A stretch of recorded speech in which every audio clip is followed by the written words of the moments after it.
Today, I am going to explore something incredibly powerful, something that shapes our goals, habits, and ultimately, the outcomes of our lives, the science of motivation and discipline. Now, it doesn't feeling, it's not so politely random, because youth means risk.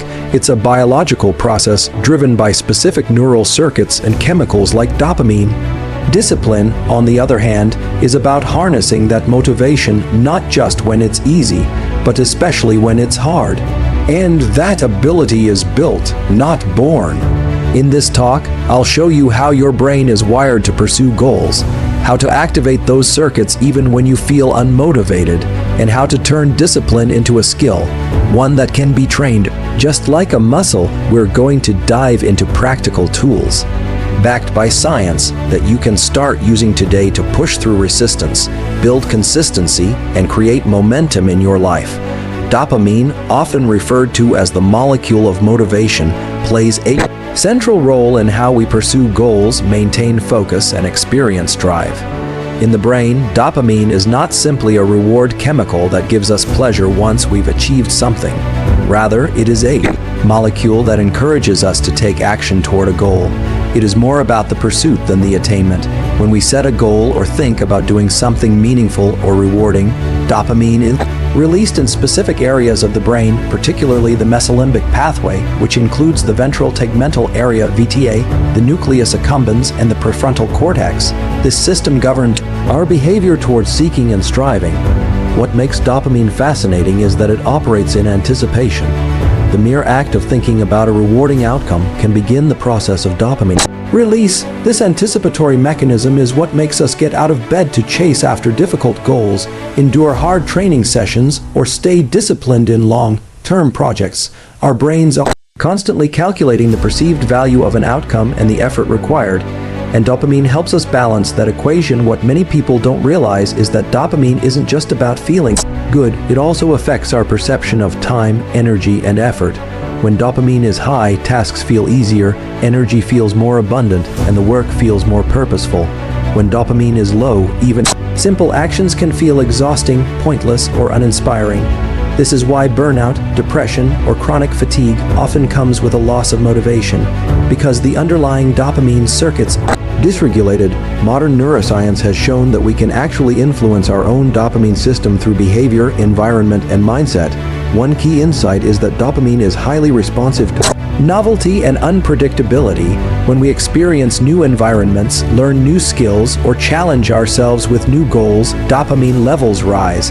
The brain responds to this novelty by reinforcing desire to explore and continue engaging. This has profound implications. If our routines become too predictable, or if we don't introduce challenges, the dopamine system can go flat, reducing motivation. On the other hand, if we consistently reward ourselves or overindulge in dopamine, releasing behaviors like excessive social media, junk food, or quick entertainment, we actually lower the baseline of dopamine over time. There's a concept known as dopamine baseline versus dopamine peaks. Your dopamine baseline is your normal, everyday level, while dopamine peaks are the temporary spike you get from achieving goals or engaging in rewarding activities. If you constantly seek only high dopamine peaks without regard to your baseline, you end up depleting the system. This creates a crash in motivation and can even lead to addiction-like behaviors. That's why understanding the science of motivation also requires learning to protect and balance your dopamine system. One way to do that is through something called dopamine layering. This means that when we stack multiple rewarding behaviors on top of each other, for example, checking social media while watching TV while snacking, we generate large dopamine spikes that seem pleasurable in the moment, but ultimately reduce our brain's sensitivity to future rewards. In contrast, when we learn to associate dopamine with effort, struggle, and progress rather than just the outcome, we build a stronger and more sustainable motivation circuit.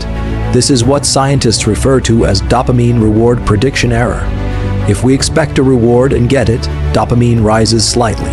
If we expect a reward and don't get it, dopamine falls. But if we don't expect a reward and get one, dopamine rises dramatically. This means that learning to delay gratification and surprise ourselves with small wins can actually create larger motivational boosts than constant reward chasing. Cold exposure, exercise, Goal setting and self-directed challenges are all proven ways to stimulate dopamine without overstimulating the system. Cold exposure, for example, increases dopamine levels by up to 250% in humans and maintains that level for hours after the exposure. But it's not the cold that's rewarding, it's the effort of enduring discomfort. This shows that we can actually train our dopamine system to find pleasure in effort itself. Likewise, physical activity has been shown to elevate dopamine and enhance motivation not just temporarily but as a long-term adaptation. There's also a critical link between dopamine and mental imagery. When we visualize a goal and the steps to get there, we can trigger dopamine release just from the act of planning. This is not fantasy thinking. It's how the brain builds a roadmap and energizes us to act. By regularly visualizing progress and associating effort with internal reward, we can strengthen the neural pathways that support consistent motivation. That's why elite performers, athletes, and Navy SEALs all train their minds just as much as their bodies, because discipline is not just about control, it's about chemistry and circuits. The same applies to the average person who wants to build better habits, resist distraction, or work consistently over time. Understanding dopamine gives us a window into how to do that effectively. Using biology as a guide rather than willpower alone. Neuroplasticity is the brain's remarkable ability to change its structure and function based on experience and activity. It's the foundational mechanism that allows us to learn new skills, adapt to challenges, recover from injuries, and even rewire deeply ingrained habits. Discipline, often thought of as a personality trait or moral strength, is actually a trainable ability rooted in neuroplasticity. This means that anyone, regardless of past patterns or current tendencies, can develop greater self-control, focus, and persistence by leveraging the brain's natural capacity for adaptation. When we consistently engage in behaviors that require restraint, delayed gratification, or effortful control, we are literally strengthening the neural circuits involved in discipline. These circuits are primarily located in the prefrontal cortex, the area of the brain responsible for decision-making, impulse control, and planning. Over time, repeated activation of these regions leads to structural and functional changes that make disciplined behavior easier and more automatic. Neuroplasticity follows a few key principles that are critical to understand when building discipline. One of the most important is the principle of use it or lose it. Neural pathways that are not used frequently begin to weaken, while those that are used often become stronger and more efficient. This applies to both helpful and unhelpful behaviors. If we habitually give in to distractions, procrastinate, or avoid difficult tasks, we reinforce the circuits that support those behaviors. But when we make the choice, even for a few minutes, to stay focused, delay gratification, or push through discomfort, we reinforce entirely different circuits. These choices, repeated daily, begin to shift the balance of power in the brain. Another principle of neuroplasticity is specificity. The brain changes in response to what we do specifically and consistently. If we want to train discipline, we need to create structured challenges that require the exact behaviors we wish to build. This might involve setting daily work intervals with no distractions, delaying gratification in small ways like waiting 10 minutes before checking a notification, or engaging in uncomfortable practices like early morning wake-ups or exercise without excuses. Each repetition serves as a signal to the brain that this behavior matters, and it responds by making the pathway stronger and more automatic. Attention plays a major role in plasticity. The more focused we are on the task, the more potent the neural changes become. Disciplining ourselves to stay deeply focused on a single task without multitasking not only improves performance in the moment, but also trains the brain to sustain attention over longer periods. This enhanced focus feeds back into our ability to be disciplined in other areas. Dopamine is also intimately tied to neuroplasticity. When we associate reward with effort, when we feel good about pushing through resistance, the brain releases dopamine, which strengthens the pathways involved in that behavior. This biological feedback loop is essential. It means that if we learn to emotionally reward ourselves for effort rather than outcome, the brain will reinforce the discipline it took to get there. Repetition with reward builds strong, lasting circuits. This is why a disciplined life is not about punishing oneself or grinding endlessly.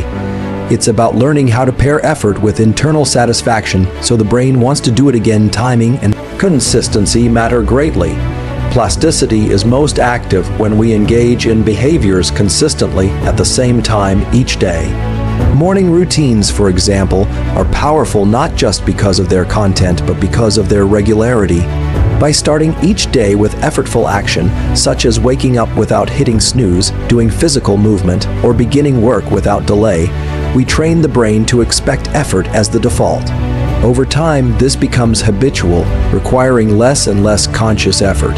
Emotional state also affects plasticity. States of heightened alertness or challenge accelerate brain change. When we voluntarily place ourselves into slightly uncomfortable conditions, not overwhelming, but enough to create challenge, we create an optimal state for neuroplasticity. This is called the struggle zone, where growth occurs. It's during these moments when we resist temptation, push through hesitation, or stick with a hard task that the brain is most malleable. Repeating these experiences regularly reshapes our identity as someone who acts with discipline. Sleep and rest are also essential components. While effort and repetition trigger plasticity, it is during deep sleep and rest periods that the brain consolidates those changes. Discipline doesn't mean non-stop work or constant struggle. It requires intelligent cycles of effort and recovery to allow the brain to build stronger circuits. Likewise, nutrition and movement affect neuroplasticity. Exercise, particularly aerobic activity, increases brain-derived neurotrophic factor, BDNF, a key molecule that supports plasticity. Regular movement not only boosts mood and energy, but enhances our ability to learn and change habits. What this reveals is that building discipline is a full body, full brain process. It's not about a single heroic act of willpower.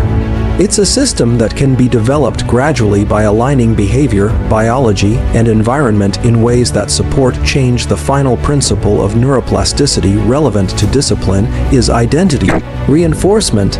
Every time we make a disciplined choice, we are not just changing behavior, we are reinforcing an internal narrative about who we are. This story, repeated over time, becomes part of our neural circuitry. I am the kind of person who follows through. I keep my word to myself, or I do the hard thing first. These are not just phrases, but scripts that get wired into the brain with repetition and emotional reinforcement. The more aligned our actions are with the identity we want to build, the faster and more lasting the changes in brain circuitry become. This is why small acts of discipline done consistently can have such a large impact over time. They create lasting changes in how the brain operates, which in turn makes future disciplined behavior more natural and less effortful. The human visual system is one of the most powerful tools we have for driving focus, behavior, and goal-oriented action. Vision is not just about seeing the world around us, it is intricately connected to how the brain prioritizes information, directs attention, and mobilizes the body toward meaningful objectives. When we fix our eyes on a target or visualize a specific goal, we are not simply observing. We are activating a set of neural circuits that connect the eyes to areas of the brain responsible for movement, planning, motivation, and reward. The connection between the eyes and the brain is direct and profound.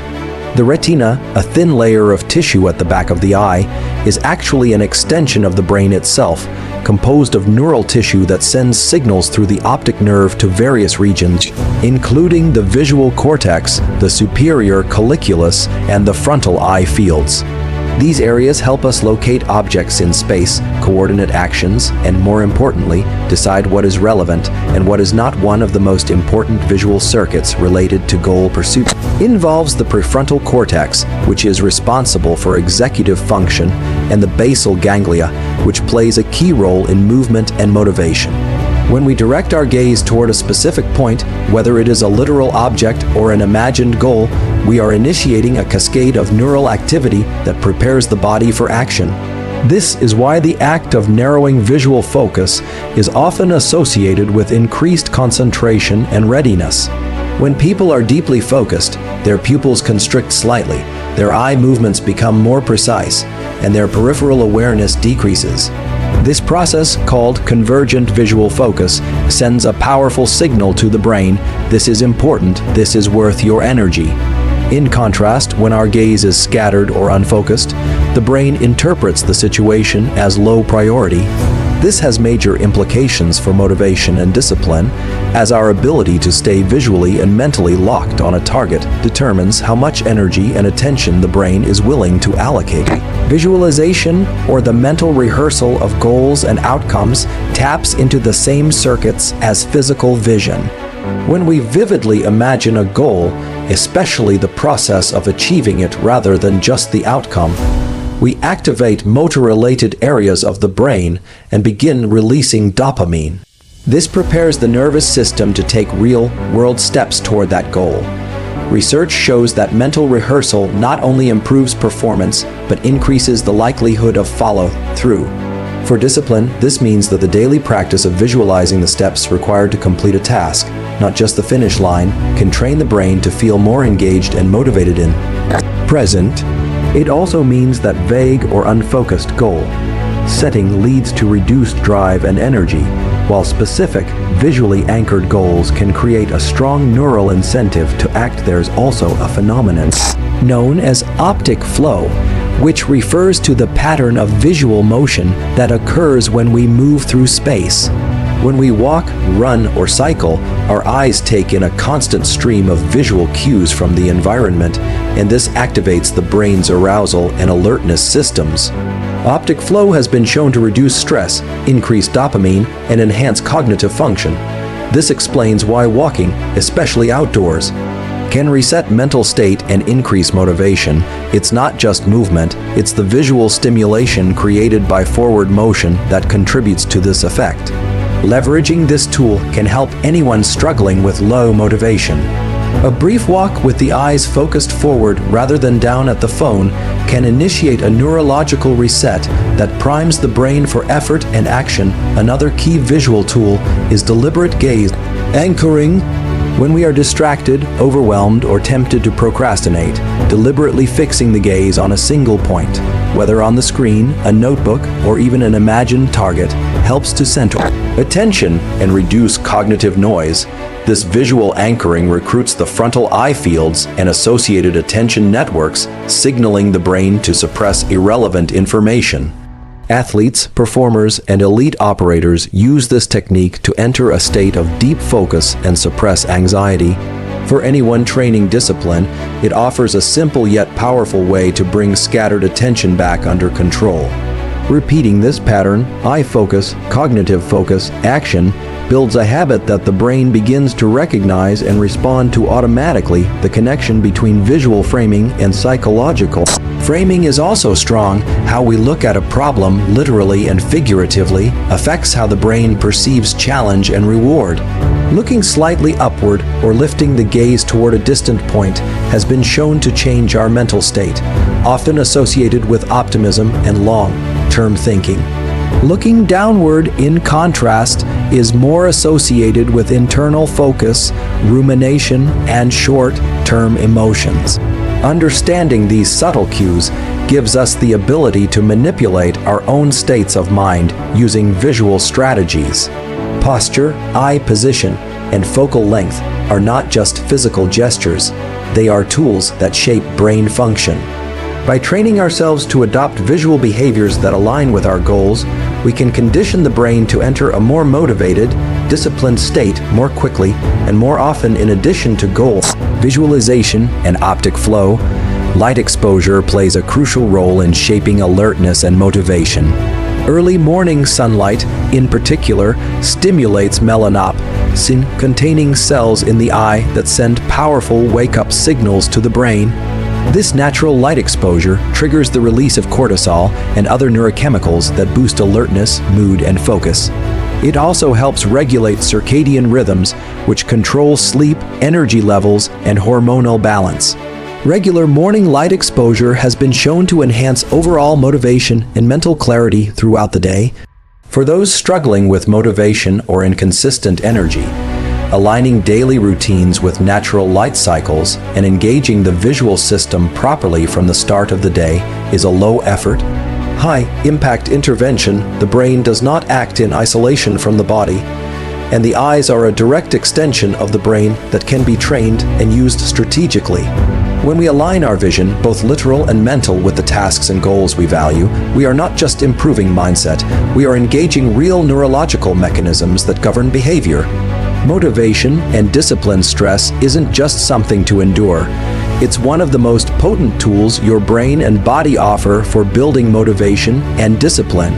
The physiological stress response, driven by the sympathetic nervous system and the release of hormones such as adrenaline and cortisol, primes you for action. These systems sharpen your focus, enhance memory, and increase energy availability. In evolutionary terms, stress was meant to help us respond to threats, to fight or flee, but in modern life, we can intentionally harness those same systems for constructive purposes. When you undertake a challenging task or face discomfort without escaping it, you're teaching your brain that stress is meaningful, goal-directed fuel. You're training your internal systems to interpret stress as a signal to engage rather than retreat. Crucially, the dose, context, and recovery from stress determine whether it's helpful or harmful. Low to moderate stress, especially when paired with periods of rest or relief, strengthens the nervous system. In fact, key resilience, promoting molecules like brain-derived neurotrophic factor BDNF, are released in response to acute stress and physical challenge. These molecules promote synaptic growth, neural health, and emotional toughness. In contrast, chronic or unrelieved stress leads to cortisol dysregulation, diminished prefrontal cortex function, and reduced capacity for self-control or sustained effort. That's why strategically introducing stress through systems like time pressure, physical intensity, mental challenge, or temporary discomfort followed by deliberate recovery is a form of neural and emotional training. One of the most effective ways to use stress as a builder of discipline is through controlled exposure. Methods like interval training, cold exposure, heat stress, or breath work push the body outside of its comfort zone. These are short-lived, voluntary challenges with defined endpoints. During such exposures, you activate stress pathways, heart rate increases, breathing quickens, cortisol and adrenaline rise, but because they are temporary and under your control, your brain learns that stress equals growth, not threat.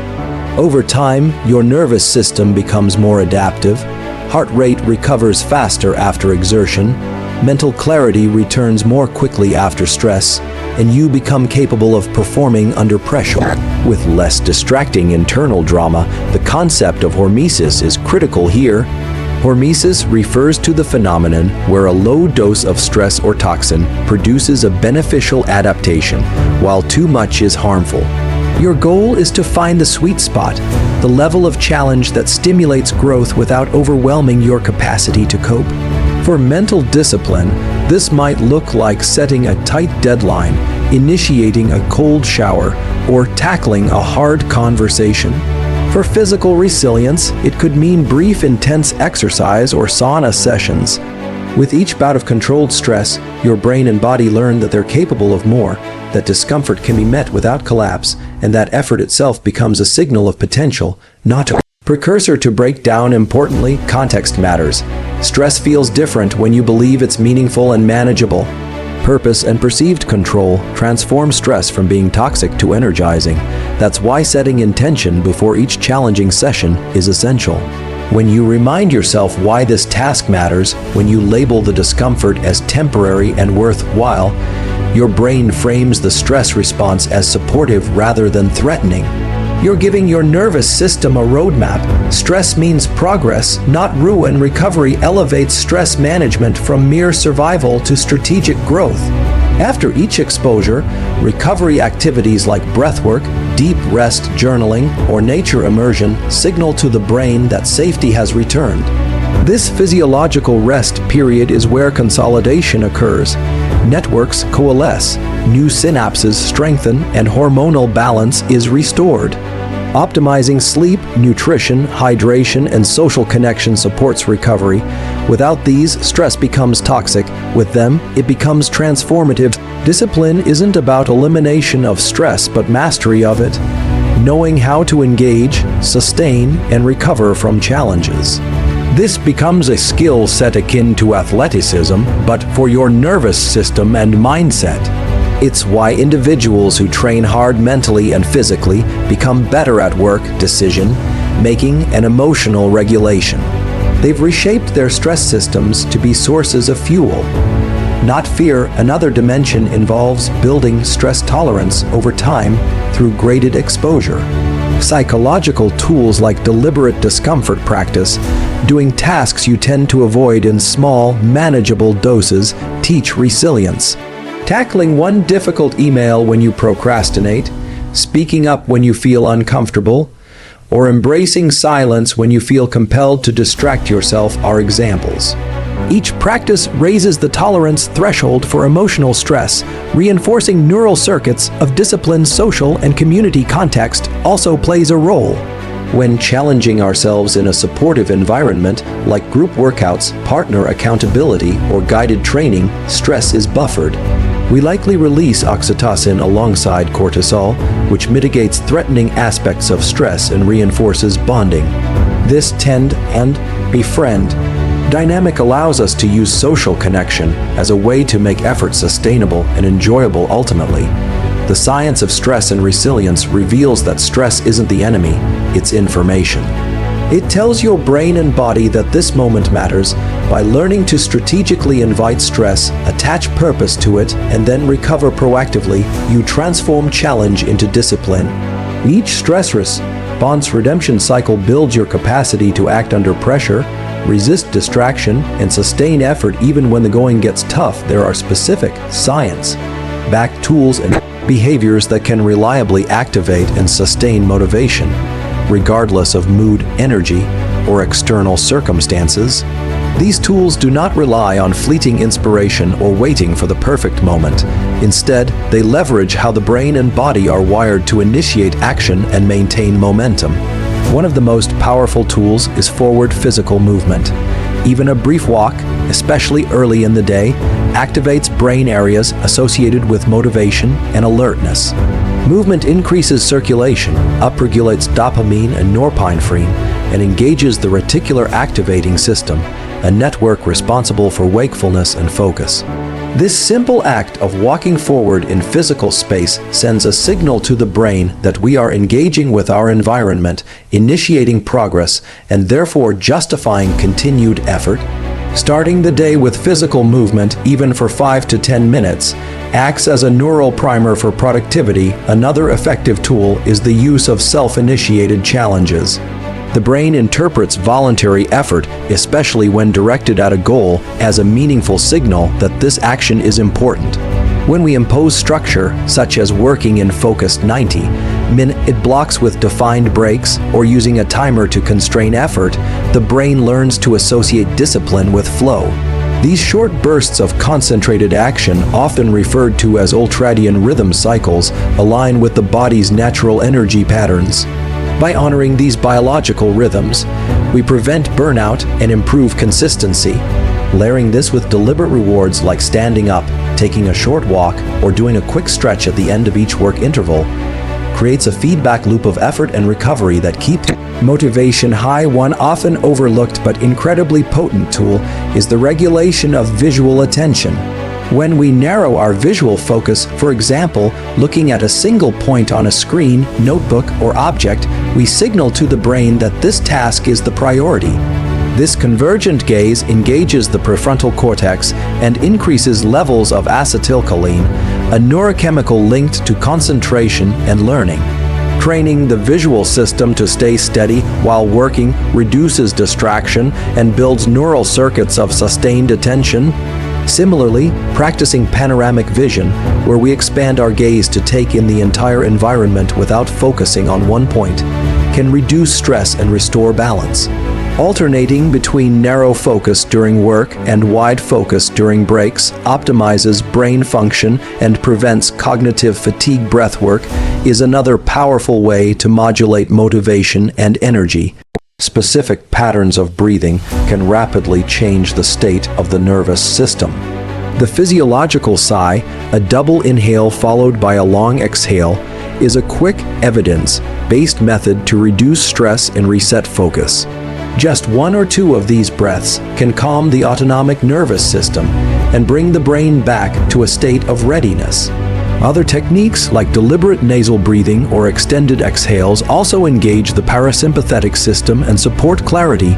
Learning to consciously control breath gives us real-time access to the levers of attention and motivation. A key aspect of sustaining motivation is managing dopamine. Tools that naturally increase dopamine, like cold exposure, intermittent challenges, learning new skills, and setting achievable goals, prime the brain for continued pursuit. Dopamine is released not just at the moment of success, but during the process of striving. This means that breaking larger tasks into smaller, winnable steps increases motivation because the brain registers each small success as progress. Verbal reinforcement, an internal celebration of effort, saying to yourself, "I'm doing the hard thing right now, and that's good," helps condition the brain to enjoy effort itself. This shift from outcome-based satisfaction to process-based reward is critical for long-term discipline. Environment also matters greatly. The brain responds strongly to cues, and designing a space that minimizes distraction and signals work, such as having a designated workspace, turning off notifications, or using ambient sound, can dramatically improve output. Music with consistent beats or certain frequencies can increase focus, while environmental light, especially natural light exposure early in the day, sets the circadian rhythm and boosts morning alertness. These small adjustments compound over time to create an environment that reinforces motivation and reduces internal resistance. Nutrition and hydration directly affect motivation. Dehydration, even mild, reduces cognitive function and mood. Stable blood sugar supports energy, while high sugar, low fiber meals lead to crashes and irritability. Including sources of omega-3s, high-quality proteins, and polyphenols supports neurotransmitter production. Timing of meals also matters. Delaying food slightly in the morning while hydrating with water and electrolytes can enhance wakefulness and drive. Supplements like L-tyrosine, which is a precursor to dopamine, may support focus in certain conditions, but foundational habits must come first. Another tool is social accountability. When we declare our goals to others or work alongside others, even virtually, our motivation tends to increase. This is due in part to increased norepinephrine, which enhances alertness, and the engagement of brain circuits involved in reputation and social bonding. Whether through co-working sessions, regular check-ins, or simply telling someone your intention for the day, involving others taps into an ancient motivational system that drives behavior through shared purpose and social reward. Gratitude and meaning also play a major role in sustaining motivation. When we reflect even briefly on what we are thankful for or why our work matters, we increase serotonin and engage brain areas involved in prosocial behavior and long-term thinking. This anchors our efforts to a deeper purpose, which is one of the most reliable ways to persist through difficulty. Journaling, contemplation, or a short gratitude practice can reframe stress and effort into meaningful experience, increasing resilience and drive over time. Sleep is the foundation of all other motivational tools. Deep, restorative sleep clears waste from the brain, consolidates learning, and resets emotional regulation systems. Without quality sleep, motivation becomes fragile, focus weakens, and discipline erodes. Tools like consistent sleep, wake times, reducing light exposure at night, and avoiding stimulants late in the day are non-negotiable for optimal performance. By aligning lifestyle habits with the biological drivers of motivation, we create a self-reinforcing system that naturally sustains discipline and momentum.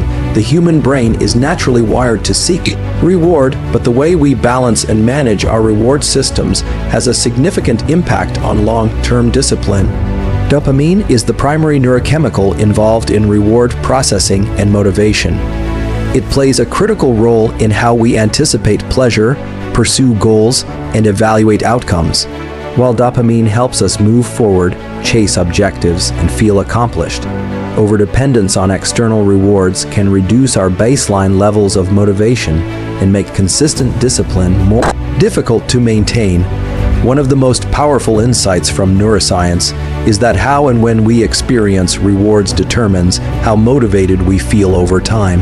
If we constantly reward ourselves for small tasks with external pleasures like social media, junk food, or entertainment, we may train our brain to expect instant gratification, which in turn reduces its sensitivity to deeper or delayed rewards. The brain operates on a system of peaks and baselines when it comes to dopamine.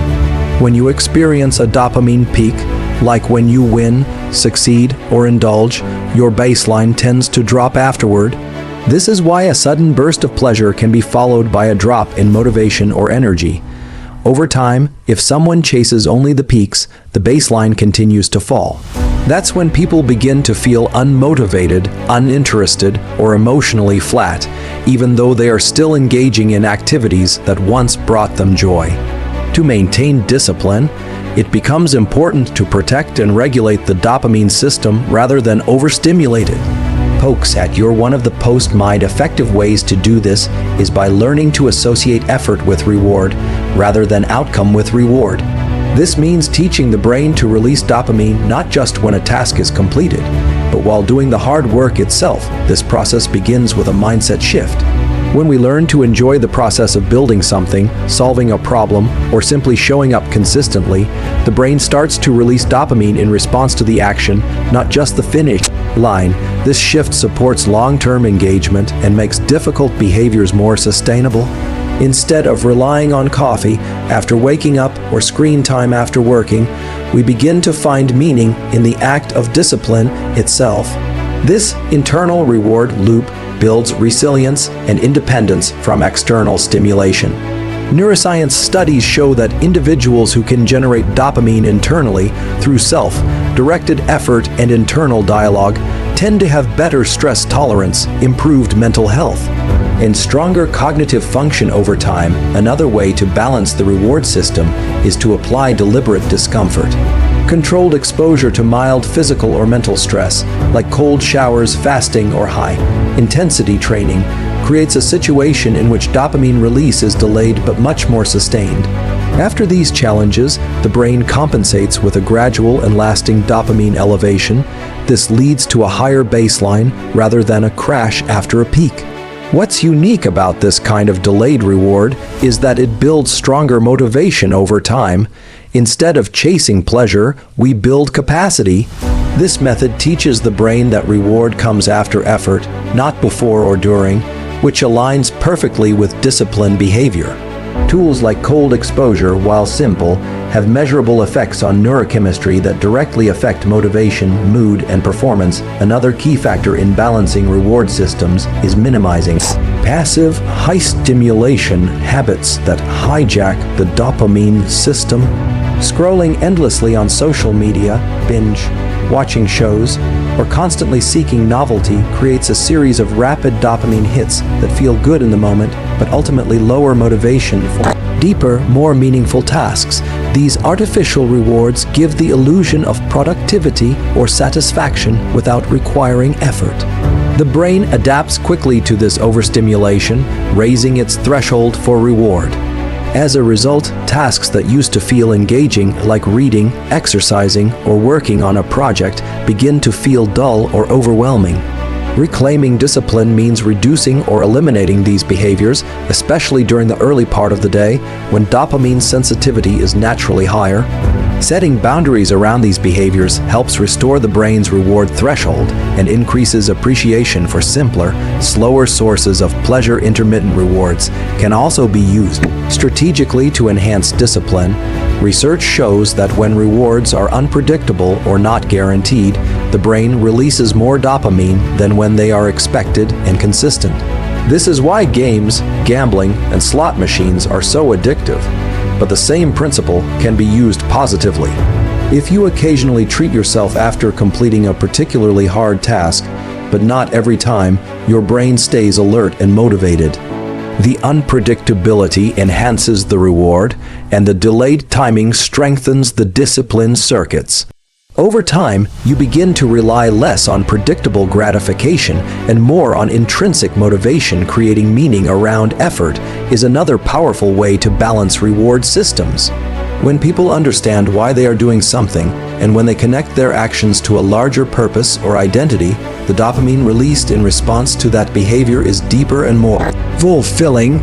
Reflecting on long-term goals, journaling about progress, or reminding yourself of your values activates the brain's default mode network and brings coherence between current actions and future outcomes. This alignment not only sustains discipline, but also creates emotional stability as the reward becomes personal and purpose-driven. Sleep, light exposure, and nutrition also influence dopamine balance. Quality sleep helps restore dopamine receptor sensitivity, while early morning light exposure increases dopamine and alertness. Certain nutrients, such as tyrosine, magnesium, omega-3 fatty acids, and vitamin D, support the natural production of dopamine. Avoiding substances that cause extreme spikes, like excessive caffeine or sugary foods, helps keep the system stable. These foundational habits reinforce consistency and prevent the highs and lows that disrupt motivation. Ultimately, a balanced reward system is one where the brain learns to value effort, accept delay, and appreciate the process. This creates a stable foundation for discipline that doesn't rely on external incentives, but is fueled by internal wiring that has been deliberately shaped through repeated choices, meaningful actions, and the smart use of neurobiology.